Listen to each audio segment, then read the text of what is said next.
Hi, Tom. Just first of all, I suppose when you looked over at opportunities this summer in terms of joining, was it important for you to stay in the championship? Was it when that opportunity came about? Was that one of the real goals that attracted you to Huddersfield Town to play at that level? Yeah, definitely. I wanted to remain in the championship, and I felt that, yeah, obviously last season as a team didn't go great, ended up getting relegated, but I felt that like kind of my performances I showed that I can still play at a championship and have a good impact in the championship and play well at this level. And that was one thing that I wanted. I kind of had offers and options to go to that level, but I wanted to stay in the championship, and I was speaking to quite a few clubs in the championship. And for me, that's what it was about. It wasn't about anything else in terms of the details of the contract or kind of how long or what was in the contract. It was about the best for my football. And I suppose, Tom, you find yourself now in the same team as Jordan Rhodes, a player that you would have gone up with many battles throughout the years in your playing career, some sort of tough battles as well. And we're coming to Huddersfield to reignite those battles on the training ground now. Is that very enjoyable getting to know Jordan once again?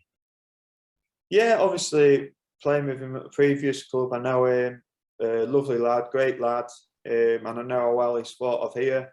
Obviously, I'm gutted for him that he's got his injury, that he's picked up, because he's worked really hard, looks in good shape, worked hard in pre-season to get ready. And when you join a club, I know he's rejoining, but when you join a club, you want to hit the ground running and get off to a good start. And unfortunately, he's not going to be able to do that now. So he's going to be important for us because, like we've mentioned, we all need to chip in with goals. And if you can get him back confident, at a club where he has scored a lot of goals before, it'll be brilliant for us. So just hopefully we can get him back now as soon as possible. And I suppose, Tom, the one thing about this championship, we all know it's very open in terms of what teams can produce. And people obviously every year to tip the favourites, they probably tip the teams that came down from the Premier League or tip the teams that invested. But we saw with Barnsley last year what can be done with a right sort of squad, a manager, a mentality. We see Coventry flying high at the moment in the championship with low resources as well. So it's all about really what's within the dressing room, I suppose, that 24, that sort of squad. And I suppose it doesn't really depend on resources as much in terms of if there's a good team unity and a team has got momentum and form at the right times of the season. Yeah, from my experience, I think there's always been one team every year who is that team that is has got a good spirit, got a good work ethic, and surprises a few people. You mentioned Barnsley last season, and there's been numerous examples over the years of teams that probably aren't at the start the bookies' favourites, not got the big names, and they end up having a great season. I think there's always one or two of them. But like I said, we're not going to get carried away after 2 wins. It's still in fine balance, and I still think we can get a lot better. There's still definitely things that we can improve on, but I just think that the way that we played the other night against Everton was kind of a showing of what I think the manager wants going forward in terms of performance.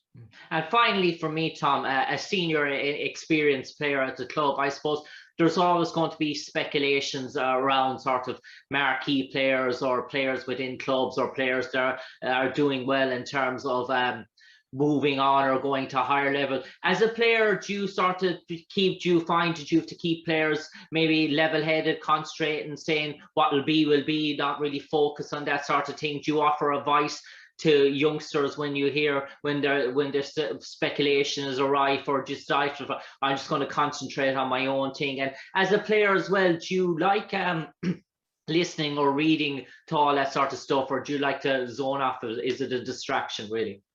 I don't think we have to worry about that here, because I know we've got a head coach who will put anyone firmly in their place if they start getting carried away or complacent.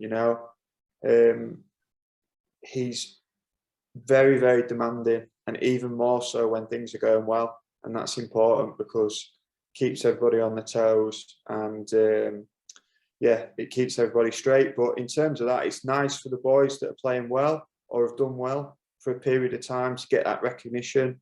I think that's great for them. You've seen the call up today, and like you say, there's obviously been a bit of speculation over the summer. And fair play to them. If you play well, you deserve it.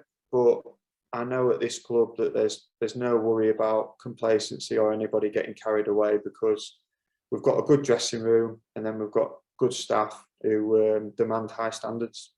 Cheers, Tom. Best of luck. Cheers. Thanks, everyone. Cheers, Tom. Cheers, Eleanor. Thanks. Cheers. Thank you. See you. See you later. Thank you.